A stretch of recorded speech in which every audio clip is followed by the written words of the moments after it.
During my time in Oregon, I worked in IT for the community college.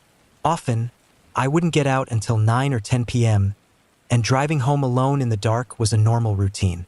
One night, like any other, I left work when it was pitch black outside, with the thick underbrush making visibility even worse. Navigating through town, I eventually reached the highway from Lincoln City to Corvallis, a long, desolate stretch cutting through the forest.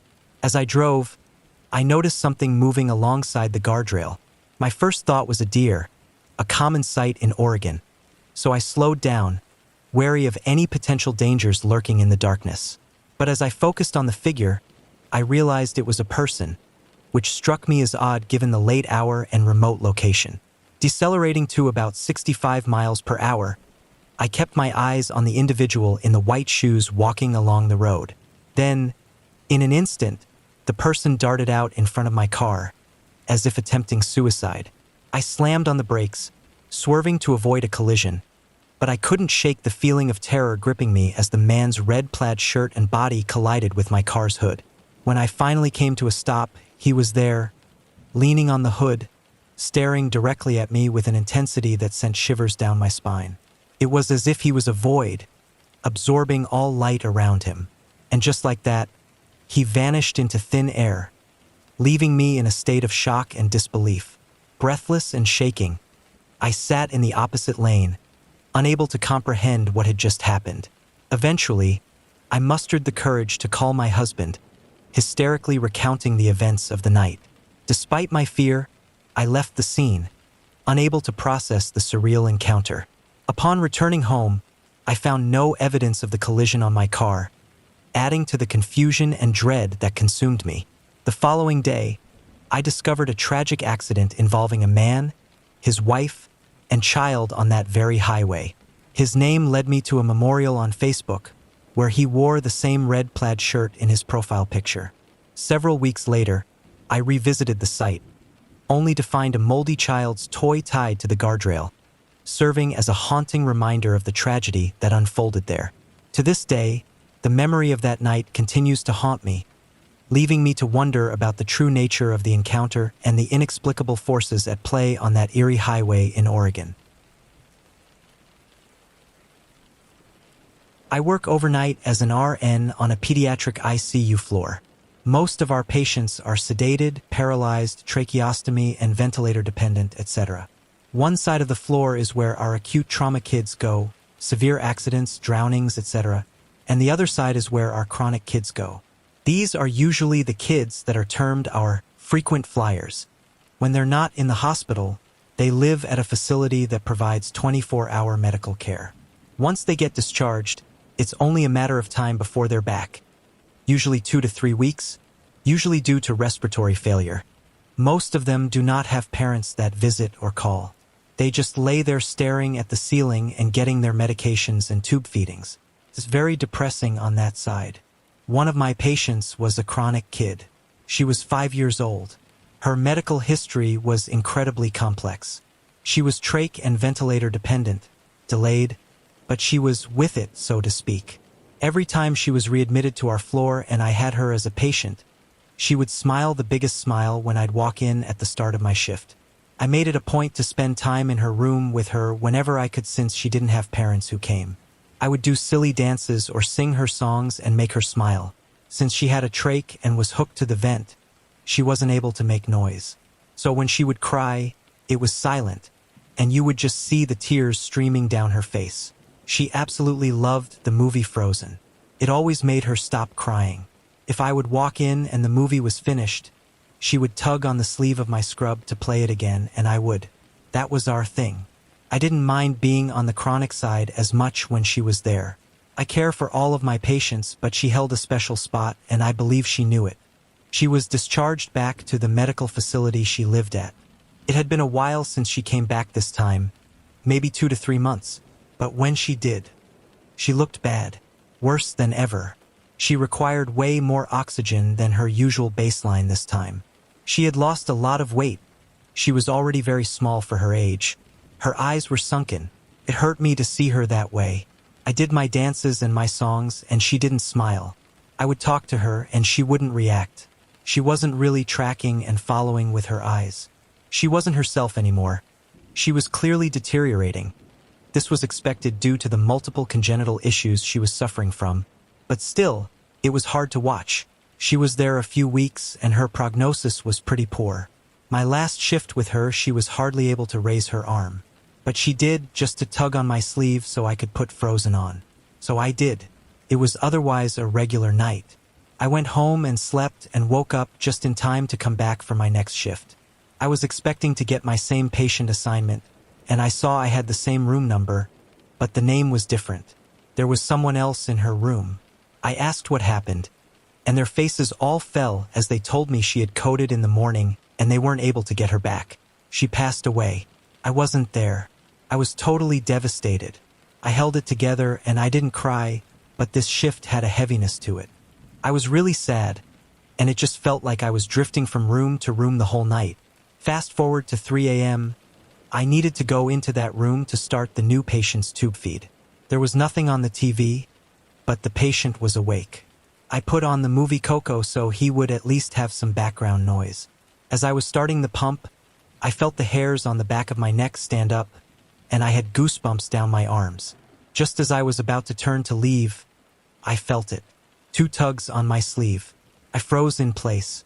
At first, I felt really afraid, but then I got the most overwhelming rush of emotion all at once. I ran to the bathroom, and I cried so hard. It took me a while to gather myself. I splashed water on my face and went back to my desk to chart, trying to shake off what had happened and just tell myself it was impossible. My grief was causing me to imagine things. At 4 a.m., exactly 1 hour later, the feed was done.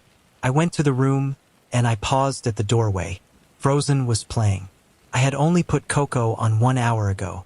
Couldn't have been finished. I stood there in disbelief. I've never really had anything paranormal happen to me before, but in that moment, I had the warmest feeling. I just knew she was trying to tell me she was okay or something. I can't explain it, but it made me smile. I've been in that room plenty of times since, and nothing weird has ever happened again. It only happened that one night that she passed. It's almost like she was saying goodbye, and I'm glad. I would be sad if even in the afterlife she was confined to a hospital room. I like to think that wherever she is, she's free to walk and laugh and watch Frozen on repeat. My paternal grandmother was very involved in her church community and would often bring me along for get-togethers, parties, funerals, and other functions that involved people we knew. I was probably 7 or 8 when we visited a nice old lady and her family to deliver gifts the church had put together for them. My grandmother, being herself, quickly got caught up in conversation, which left me time to roam around a little.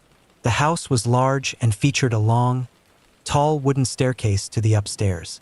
I had never seen a staircase so tall and wanted nothing more than to make it to the top. But when I took the first step with my hand on one of the support columns for the banister, I saw a very tall man looking down at me from the top. He was leaning on the banister, and with an incredibly deep voice, complete with a heavy southern drawl, he told me, "Boy, them stairs ain't safe. You is too little. Don't you come up them stairs, or I'll give you a whipping." Being the good kid I was, I apologized and left the room, though I'm pretty sure his eyes followed me. Fast forward about 15 years, and I met one of the old lady's grandchildren at her funeral. I asked about the grandfather, whom I presumed the tall man was, and I was told he had died almost 30 years prior. Apparently, he had fallen down those steps and cracked his head. The grandkid thought I was pranking him, but I was in disbelief. "Tall man with a deep voice?" I asked. He looked at me with shock. "Yeah, Mama said he had one." "How do you know that?" I casually replied, "I met him once." My dad worked in security, and I got into it after he passed. One night, I was called in on my night off because they needed someone to fill in at another site. I had never worked there before, but hey, overtime, so I accepted. Turned out to be one of my dad's old sites. At about 2 a.m., I was doing a round. I entered one of the buildings and thought I saw someone moving up ahead. The building was locked, so there shouldn't have been anyone inside. Quietly, I closed the door behind me and crept up for a closer look. At the end of the hall was a security guard, which was odd because I was the only guard on duty. As I eyed this guy, I noticed his uniform. It was from a company that doesn't exist anymore, the same company my dad worked for when he was at this site. It hit me that it was my dad. I stood there watching him, apparently doing a round of the building I was patrolling. He looked directly at me as if he could see me for about 30 seconds. Then he turned the corner. I ran to catch up with him, but he was gone. Almost 2 years later, I still swear I saw him that night. I don't know if it was a ghost, a hallucination because it was one of his old posts and I was emotional, or if time loops exist and I actually saw him working in the past. I honestly don't know, but every time I have a night off and they can't find anyone to fill in, I jump at the chance. Not for the overtime, but with the hope that whatever happened that first time happens again. I've filled in there over 20 times since that encounter, and I haven't seen anything since. A couple of friends rented a house in the next city over. It was a one-story house with a partially finished basement. The owner had started the job but never completed it. Only the outer walls and one interior room were built. The main area was open with a single light bulb hanging from the ceiling and a scattering of old furniture. My friends used the basement to host parties. Apparently, there was a standing request not to sleep down there, which I didn't hear. We were maybe 20 or 21 at the time. After one party, people started going to sleep wherever they could find space, and I picked the only open spot I could find, an old couch in the basement. I woke up after just a few hours. It must have been around 4 or 5 a.m., and I heard a guy and girl whispering and giggling in that partially built room. It sounded like someone from the party, so I got up to ask them to be quiet. As soon as I got near the doorway, the whispering stopped. Weird. I thought maybe I was hearing people still partying upstairs, and it just sounded like whispering through the floor, so I decided to ignore it and try to go back to sleep. I laid back down. The bright light was shining in my face, and I wasn't sure how to turn it off, so I closed my eyes and tried to fall asleep anyway. While I was lying on the couch with my eyes closed, I saw a shadow move across my eyelids, as if something moved between me and the light. At this point, I sat bolt upright and said, "Nope, nope, nope, nope," over and over again as I started walking towards the stairs. The cement floor was a bit uneven, so I'd hear a scuffing noise with some of my footsteps, but I'd hear it even when my shoe didn't scrape the floor. I stopped at the bottom of the stairs and listened, and those shuffling footsteps kept going. I sprinted up the stairs, paused at the top, and looked back. I saw nothing. I waited maybe 10 seconds, listening, and finally I heard what sounded like a single footfall on wood and the creak of the bottom stair. I shut the door behind me and backed away, watching it, but nothing ever came through. Frantically, I tried to find one of my friends who rented the place without waking anyone up. I found the roommate on an air mattress in the living room. I started shaking her and said, See, wake up. Your basement is haunted." She just looked at me like I was an idiot and said, "Duh, we told everyone not to sleep down there." I replied, "Oh, so can I crash on the corner of the air mattress?" She said I could. The next day, I got all the ghost stories from them about this house. Apparently, the main floor was haunted too, and the basement was just the worst spot for it. A bit of background. When my wife was young, her parents and siblings lived with one set of her grandparents. Her grandfather was murdered in the home. It happened in his bedroom upstairs. The room was used primarily as storage for the next 20-plus years. Her parents tried to sell the house multiple times, but living in a small town, everyone knew about the murder, and the house wouldn't sell, so they stayed. Years later, while my wife and I were engaged, there was a murder trial that I attended to support her family, and I saw the crime scene photos. A few more years passed, and we had 2 kids. The oldest was 6 at the time. My wife's family doesn't talk about the murder, and our kids still don't know about it to this day. My father-in-law decided he wanted the room where the murder happened to be a hangout for the grandkids when the family was in town. He put sleeping bags and a TV in the room ahead of a holiday. We didn't like it but stayed silent since the murder was a sore subject, and my father-in-law also wanted all the grandkids to sleep in there together. We were the first to arrive, and my son went into the room alone. He usually couldn't sit still long at that age, so after a couple of hours, I decided to check in on him. Here's our conversation. During the whole conversation, he was still and rigid and would not look away from the TV. "Hey buddy, is everything okay up here?" "Yeah." "Okay, have fun." "Daddy, do I have to sleep in here?" "I don't want to." "Why not?" "I am not alone." Every hair on my body stood up. "Well, yeah, I'm here with you, buddy." "No, there is someone in here with us." "Are they nice? Mean? A grown-up? A kid? A grown-up. What are they doing right now?" "They are watching you. You have never said anything like this at your grandparents' house before, and you have been here a lot. They don't leave this room, and I have never been in here before. Where are they now?" Without looking away from the TV, he pointed to the far corner where his great-grandfather was murdered and said, "They are standing over there. They don't move much." "Okay, buddy, you don't have to stay in here." And he left the room with me.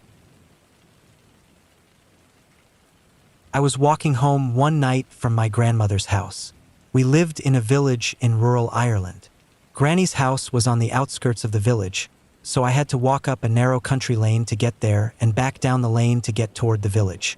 My granddad was dying, and the priest gave him the last rites. He pulled through the night, and my granny told me to go home and get some rest.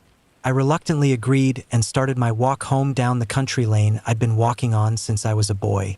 Only this time, it seemed weird in some way, almost eerie. I never got spooked, but I pushed the feeling aside as my mind was in shock about Granddad.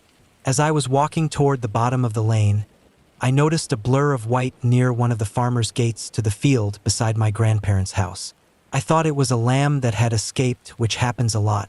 I walked toward it to investigate. When I got closer to the blur of white, it felt like electricity entered every inch of my body. The hairs on my arms and the top of my head stood up. I stood frozen in perpetual fear as I realized the figure was an old, hunched woman in a white robe. She just screamed the most terrifying scream. The guttural sound was so frightening that I stopped breathing out of sheer fear. I looked up into her face and saw nothing, just a blur. The cry was ungodly, like a mother finding out her child is dead. It was the scariest scream I've ever witnessed. Adrenaline must have kicked in because I ran straight back up the lane toward Granny's house and rushed in the front door. I could hear my granny rushing out of Granddad's room, crying. She said, "Granddad's gone. Imagine, he had just passed away within 5 minutes of me leaving and encountering the woman on the lane." I remember telling my elderly aunt and a few family members about the woman, and they said she was a friend of the family by now. She only appears when someone is going to die. I thought they were joking until my father, a born skeptic and very religious man, confirmed the woman's existence. In some families in Ireland, she is called the Banshee. I'll never forget her. Not even on my own deathbed will I ever forget the howl. When I was a kid, we lived pretty far out of town, right up into the mountains, right next to old railroad tracks. The area was big for logging and at one time gold mining. I remember waking up in the middle of the night. The moon was bright, making it easy to see.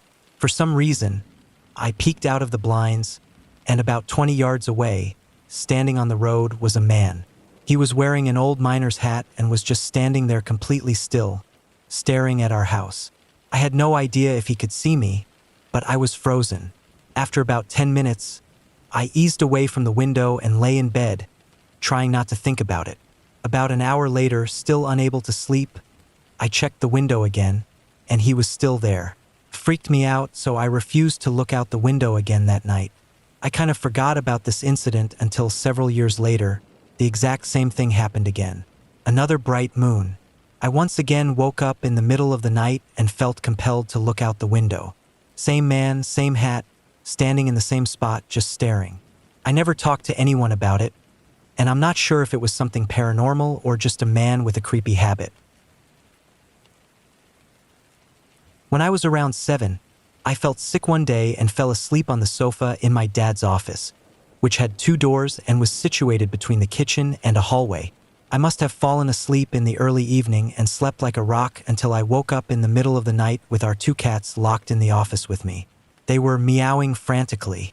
I was sick, and being a little kid, I didn't know what to do, so I just sat there and cried. After a couple of minutes, my older brother must have heard me, which was strange because he was always listening to his Walkman with headphones at night. He opened the door from the kitchen side and reached out to me, saying, "All right, come here." He had his Walkman and headphones in the other hand. I took his hand, and he walked me downstairs to his bed, letting me sleep with him that night. Years later, when I was a teenager, I was retelling that story at a family event, and my brother cut me off to say that he didn't come upstairs. I walked down to his room. I had woken up disoriented and scared. There was no way I left that room by myself. I was also skittish about my dad's basement at that age, hence needing the escort. I vividly remember just sitting there crying when he opened the door, while he has equally specific memories of me showing up next to his bed. To this day, who or what took my hand and walked me downstairs is anyone's guess. The ex-husband's family farmhouse is a historic structure dating back to the late 1800s and has been passed down through generations. Originally owned by a pair of bachelor brothers and their sister, Aunt Kate, the farmhouse holds a legacy of intriguing tales and inexplicable occurrences. Legend has it that Aunt Kate met her demise in the attic, which is now infamous for its eerie nightly pacing, a phenomenon attributed to her restless spirit. Aunt Kate's mischievous tendencies extend beyond the grave, with reports of items, like jewelry belonging to the ex-mother-in-law, mysteriously relocating around the house.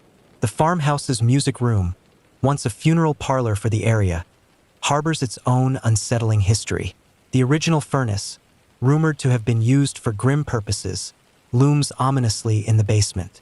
One peculiar incident involved a pet cat, seemingly interacting with an invisible presence, as if being petted by unseen hands. More chilling encounters have unfolded within the farmhouse's confines.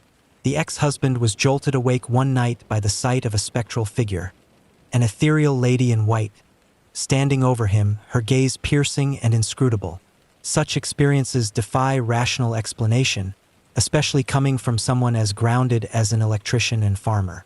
Aunt Kate's former living quarters remain perpetually frigid, defying the sweltering summer heat. A brave soul who dared to spend a night in her room found themselves cocooned beneath 7 quilts, despite the lack of air conditioning.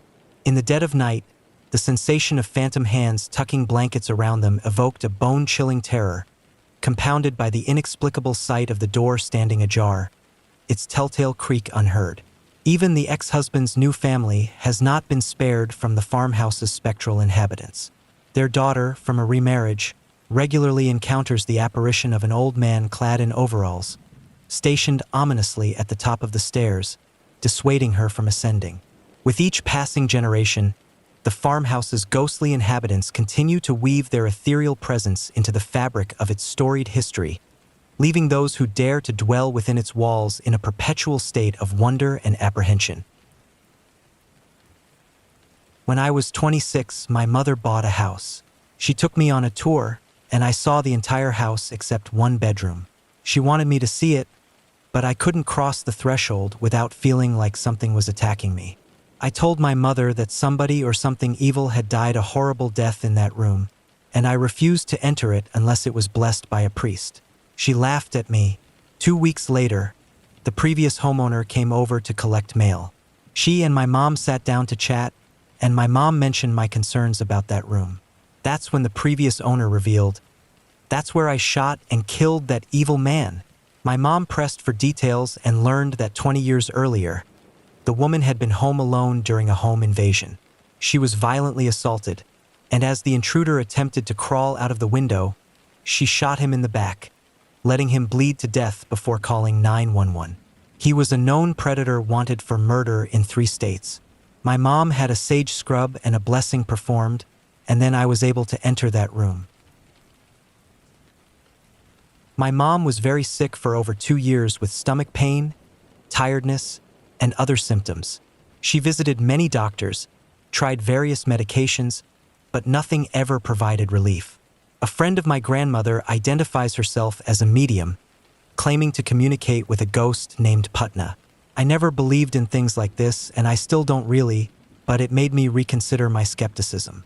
The medium offered to help uncover what was wrong with my mom, and we thought, okay, if she wants to try this, let her, since we had nothing to lose. So, during a ceremony, the medium asked the ghost what was wrong with my mom. The ghost responded that she was poisoned. We were unsure how to interpret this information, but my mom was so desperate for a solution that she underwent extensive blood tests. The results revealed that she was indeed poisoned with quicksilver. It turned out that my mom had an old amalgam filling in her teeth, and when she replaced it with a higher quality metal filling, the old one caused the new one to break down. Amalgam fillings contain quicksilver, so as it deteriorated, my mom was slowly poisoned. A few weeks after its removal, all her symptoms ceased. So, in a way, a ghost helped my mom. I have no idea how my grandma's friend arrived at this explanation. Perhaps it was luck, or maybe I'm not open-minded enough to believe in it, but it was undeniably spooky. When I was pregnant and alone in bed, I'd hear scratching and tapping noises coming from inside my walls almost every night. I'd had squirrels and mice in my walls before and knew how they sounded, but this was different. It would start right by my head and slowly make its way up the wall to the ceiling, then turn and start down the other wall on the opposite side of my bed. Every night for about a month this would happen, but I was so exhausted that I would just force myself to sleep. Then, one night, it all reached a climax. The tapping and scratching started as usual, climbing up the wall, but then it stopped when it reached the ceiling. Next thing I knew, something landed on the tops of my blanketed legs. Felt like a cat or something. I screamed, turned on the light, and bolted out of bed. But when I checked the entire room under the bed and in the closet, there was nothing there. I ended up sleeping on the couch that night. The following night, the scratching and tapping started up again on my wall, but I had reached my limit. I yelled loudly into my dark room, "Knock it off tonight. I want to sleep," and it stopped just like that. I never heard another tapping or scratching sound again. The fact that whatever it was seemed intelligent enough to respect my wishes is what scared me the most. While at university, I lived directly next to a purportedly haunted cemetery in what is considered one of the most haunted cities in the country. The odd part about my living situation was that the basement apartment I stayed in was uniquely below the cemetery, so you could see tombstones at about eye level from the windows. One night during the winter, I woke up freezing cold as my sheet had fallen off of my futon. I was sleeping on the floor. I rolled over to grab it and realized that there was a man standing and looking out of the window not 4 feet away from me. I could see details of his face clearly because there was a floodlight shining through the slats of my blinds. He had glasses and a mustache and appeared to be in his mid-40s. I'm not sure why, but this didn't freak me out. I must have chalked it up to thinking I was dreaming because I grabbed the sheet and went back to sleep without a thought. A few hours later, I woke up again to find my sheet missing, but this time it was about 30 feet away in my kitchen, which is visible from where I sleep. The man was now standing and staring the opposite way towards the cemetery, and this time I really paid attention. I sat up and said hello, but there was no response. After staring at him standing there for what seemed like minutes, he moved out of sight in a very odd manner, which could only be described as sliding on ice. After half an hour of sitting and staring and saying hello to the room, I finally mustered up the courage to flip on my lights and go to the kitchen to retrieve my sheet, to confirm that, yes, nobody was in the apartment with me. The entire situation was bizarrely serene. I didn't feel any fear at all, just confusion. I managed an internet cafe located in a 150-year-old building. On this particular day, we had a bunch of people who wanted to keep gaming after hours, so we closed quite late. After finally getting all the customers out after midnight, I was doing some paperwork in the back office. I was alone in the store for about an hour when I looked up out the two-way mirror and saw someone standing near the front of the store. Most of the lights were off, but I could clearly see a man wearing a fedora standing by our front cash register. The building we were in was quite large, and the distance from the back of the store to the front was close to 100 feet. We had big bay windows backlit by street lamps, and I could clearly see a person standing like they were waiting for service. I cursed myself for forgetting to lock the door, walked down the hallway, and out into the main store area, but there was no one there. I double-checked the door. It was locked tight. I felt like I wasn't alone, but after flicking the lights back on, it seemed I was. Lights off, I went back to my papers. Half an hour later, I felt myself being watched. I looked up out the mirrored window again and saw the same shadow, except this time it was a few feet to the left and much closer. It was a man, on the short side, wearing a fedora, facing the security window. I immediately grabbed my keys and left out the back door. I used to spend the night at my grandparents' quite frequently. Their basement is split in two, one side with concrete flooring, a workshop, and outside access, albeit behind two deadbolted doors due to theft in years past, while the other side is carpeted, furnished, and used as a downstairs gaming and entertainment area. Separating these two sections is an old, hollow wooden door next to the bottom of the stairs. In the back of the carpeted side is a bedroom of sorts with a majorly comfy bed where I spent most nights. One night, I was sleeping peacefully when I suddenly woke up for no tangible reason. Frustrated, I sat up and rubbed my eyes, and that's when I heard it. A deliberate and noticeable knocking sound on the door to the concrete half of the basement. The door being old and hollow, there was no mistaking where the sound came from. I didn't dare navigate through the dark and open the door. I just closed my eyes and pretended it wasn't there. After about 6 or 7 knocks, it stopped. The next morning, I checked that half of the basement, and sure enough, both of the exterior access doors were shut and locked tight.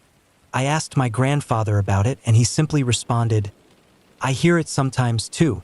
Don't tell your grandmother. That was over a decade ago. I lost my grandfather just over a year ago and haven't spent the night there since." Back in the day, before my husband and I had kids, we rented a small house in the older side of town. We usually watched TV in bed together before falling asleep. One night, while watching TV, I decided I was ready for bed and rolled onto my side, away from my husband. My husband got up to use the bathroom before settling down for bed. The remote to the TV was between us in the bed. When he came back, he started looking for the remote but couldn't find it. I got up, and we tore the bed apart. It was nowhere to be found, even though it was literally right there just a moment before. We gave up and went to bed.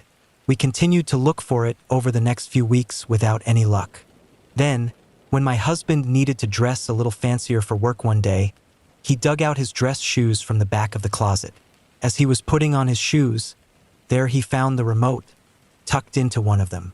There was no possible way the remote could have gotten into that shoe, tucked into the back of the closet the way it was. It's still a mystery to this day and still gives me goosebumps when I think about it. Before this incident, I was never one to believe in the paranormal, but this event changed that. My partner and I went to Edinburgh for a week's holiday, and sightseeing was certainly on the cards. On the first night, my partner signed us both up for a scary walking tour that included a visit to the Edinburgh vaults. This tour had about 8 people on it. My partner loves all things spooky and scary. Me, not so much, but I went along with it as it sounded interesting.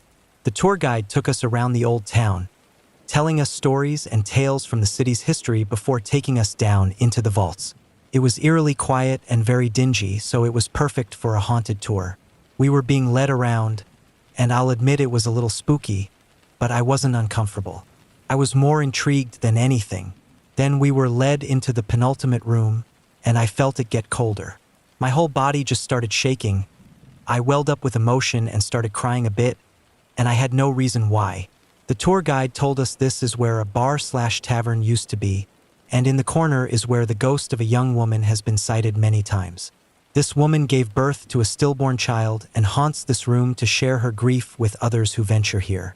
I asked the tour guide to lead me out as I needed to leave. My partner stayed behind while the tour guide made sure I got back to street level safely before telling me that this happens quite often and that the ghost is quite aggressive. The guide then rejoined the group downstairs. I caught my breath and dried my eyes before my partner joined me a few minutes later. Apparently, while they were left alone, she stood in the next room where another ghost is rumored to haunt, and she stood right in him. We were both a bit shaken, but after a swift drink at a local pub, we laughed and both agreed our eyes were opened a bit more after that. When I was younger, we lived in my grandparents' old house after they built a new one and moved. The house was always creepy. There was a long hallway with no windows that stretched from the kitchen to the end where the pink bathroom was located. That was the kids' bathroom, and I always hated it. I hated that hallway. Whenever we were in the living room, you would always catch someone standing at the door to the hallway out of the corner of your eye. Sometimes, something would pass and block the light in the hallway. At night, we'd always hear running on the roof. Our roofs are flat, and there is a stairway that leads to the roof from inside the house. The running would go back and forth, like they were playing catch up there. But I think the creepiest things that would happen were, 1. We'd always see our mother, either in the hallway walking into her room or the kitchen, or she would come to our room, say something at the door, and then turn and walk into her room. When we would follow her into the room she went into, she wouldn't be there. She would either be in a different part of the house or not be at home entirely. 2. I was asleep on the top bunk of our bunk bed. I remember waking up late at night to the sound of my mother calling me. The voice was echoing, so it sounded like it came from the bathroom between our room and my parents' room. I got up, put my feet on the ladder, and was about to climb down when I looked down at the bottom bunk and found my mother asleep with my sisters. She'd usually read to us every night and probably fell asleep. While I was staring at her, I heard my mother calling me again. I remember freezing. I just kept quiet, my mind trying to make sense of it all. I was only about 8 or 9 years old. The voice was getting a bit impatient or angry. I was frightened, and all I could do was climb back into bed and get under the covers to wait for the voice to stop calling me. I think it called me another 2 times and then stopped. I don't even remember falling asleep. That was one of the scariest memories I have from that house. I hated it. We don't believe in ghosts. We believe in jinn, which are entities that can live in older areas, abandoned places, and out in the deserts. But if you build in areas that were previously desert, like in our case, you could be building in places where they inhabit. Some are good, some are not. But we've been taught not to interact with them and to respect boundaries. I have a haunted house in South Carolina. It's an old plantation house that is abandoned now, but we still own it. One time, we heard something jump off a bed upstairs and footsteps right after, like a dog. But the only dog in the house was right next to my feet. This sound repeated every 10 minutes for at least an hour. Only after I checked the room did the sound stop. Another time, I was home alone and heard a loud crash, like something got smashed. I ran to the dining room, where I heard the noise and found the giant painting above the fireplace on the ground, very broken. However, the giant nail holding the painting in place was still there, at an upward angle. The string to the painting was still intact. The only way that painting could have fallen was if something picked it up and smashed it. I thought there was someone in the house, so I called the cops. This giant ex-football SC trooper showed up, tough as nails kind of guy. He searched the house with me, had his gun drawn, and was visibly shaking. He dropped his gun twice, shaking. He left shortly after not finding anyone and floored it out of the driveway. Another time, I was lying in bed sick, and there is a closet with an old door handle. It's also really hard to open. It has a giant latch and the wood door grinds against the floor. So here I am, in bed, and the handle starts turning. The door opens just a crack, but it opened. I don't know how, but it happened. I ignored it and went to bed, thinking it was a dream and I was just sick dreaming. You know how those dreams can get crazy? Well, I wasn't dreaming because when I woke up, the door was still open. The next day, still in bed sick, I remember vividly my right hand trying to strangle me. I know that sounds crazy, but I was choking myself and couldn't stop. I had to use my left hand to stop myself. Eventually, I regained control of my right arm and hand, but I never forgot what happened. Same room, same bedroom. It was the master bedroom. Another time, I remember seeing a young girl walk the halls. She was wearing a blue dress and had blonde hair. She never did anything to me, didn't scare me. She was just there. She disappeared after walking into the green room, a room with green walls. This house has like 5 living rooms. There is also a graveyard next to the property. Over time, the land was sold off, so we don't actually own the graveyard. In the graveyard, there are graves going back to the 1700s, including a grave of a baby. Definitely the original owners of the house. We also got shot at by a crazy neighbor one 4th of July. His name was Willie. How do I know this? He came to our front porch one time, shirtless, to introduce himself. He had a giant scar on his back. He asked us to make sure to put away the lawnmower because people might try to steal it. The lawnmower was on the other side of the property, hidden. The only way he could have known we had one was if he was wandering our property. Anyways, he shot at us, barely missing my brother in the head. Willie's house burned down shortly after, with him in it. We don't go back there anymore. When I was really young, I lived in a small town in Indiana called Flora, in Carroll County. Several members of my family also lived there, having moved from Indy and various other places before I was even born. My aunt, her 3 daughters, their kids, my grandmother, and obviously my mom and dad whom they had met there, we all lived on the same street, basically forming a big U shape. I lived in the middle bottom part of the U, and my aunt and grandmother lived along the left leg. This was all between 1975 and 1985, as I moved to Indy in 1985 when I was 7. The first incident occurred when my mom was making dinner one night, waiting for my dad to come home from work. It was summer and the front door was open, but we still had the storm door shut. She was at the sink with her back towards the living room and front door. She said she felt someone flip her ponytail, and she turned, expecting to see my dad, but no one was there. Then our cat freaked out, hissed, and took off, hiding under the bed. Mom said he wouldn't come out for a long time. Another incident involved my aunt's daughter finding her young daughter fighting over a Barbie with something she couldn't see, kind of a tug-of-war situation. When her mom came around the corner, whatever it was let go, and the little girl fell backward. In that same house, in the basement, there was a wooden board propped up and held by cinder blocks. They moved the blocks in the wood and found a cobblestone tunnel about 4.5 feet high, solid with spider webs. My mom and a friend of hers decided to explore it, so they wore long sleeves and pants with gloves taped to their clothes. They took a broom and a flashlight and went in. She said they walked for a solid 2 hours in the tunnel, which would often branch off. They kept to the left but never found the end of it. Occasionally, they would reach a spot where they could see the local businesses from below. The tunnels went all over town. When they returned, they put the board back up and a couple of blocks to keep it shut. But every time they went down there, the blocks were moved, and the wood was off to the side with the tunnel wide open.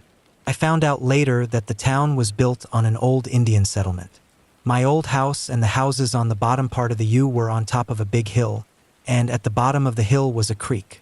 My aunt's house, along with countless others, was said to be part of the Underground Railroad, and that's what the tunnels were. There were lots of anecdotes about creepy stuff happening in that town. Another example is a sigh loud enough to wake up my mom, sounding like it came from the whole house, followed by the sighting of an elderly couple walking down our street in old-timey clothes at 3 a.m. When my dad lived in our house with the family, weird things were constantly happening. The most egregious episodes would coincide with family drama and high emotions. This night was particularly creepy. Everyone was asleep or nearly so, and it was early in the morning. I was in my room in the basement by the stairs, fully awake, when I heard footsteps creeping up the stairs. The stairs are old wood covered by carpet, so even when you're trying to be quiet, you can hear each respective step. There was no reason for someone to be creeping around, so it caught my attention. There are around 12 or 13 stairs, and I heard each step. The steps stopped when they reached the top stair, and I didn't hear anything else for a few moments. I would have heard it if they had gone to the kitchen. Then I had a sort of vision looking down the stairs, and whoever or whatever it was ran like hell down the stairs, stomping on each step. That had me sitting bolt upright in my bed, and the sound faded out after it went a couple of steps down the hall. I was terrified and didn't leave my room for the rest of the night. We didn't need to be creeping around, but no one in their right mind would be stomping around like that.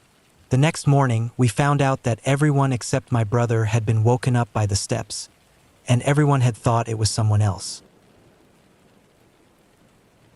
When I was in high school, I was babysitting for a single mom and her 2 kids. It was the middle of winter, and when I arrived, it was already pitch black out, around 6 p.m. She lived in a duplex, while I was standing in the living room with her and her girls, talking about how the rest of the night would go. A little boy in full snow gear came in through her front door, stomped through the living room past us, and headed down the stairs to the basement. The mom never even looked at him or stopped talking. The girls didn't acknowledge him either. I was super weirded out, but I was also an extremely introverted teenager, so I didn't ask the mom what was up. Once the mom left, I asked the girls who the little boy was that came in, and they both had no idea what I was talking about. So I got brave, grabbed a broom, and headed downstairs. It was a small, unfinished basement, one single room with no closets or anything. No one was down there, and the little boy definitely had not come back upstairs in that time. It was so weird, and the only time I have truly believed I experienced something paranormal. I normally scoff at ghost stories and stuff,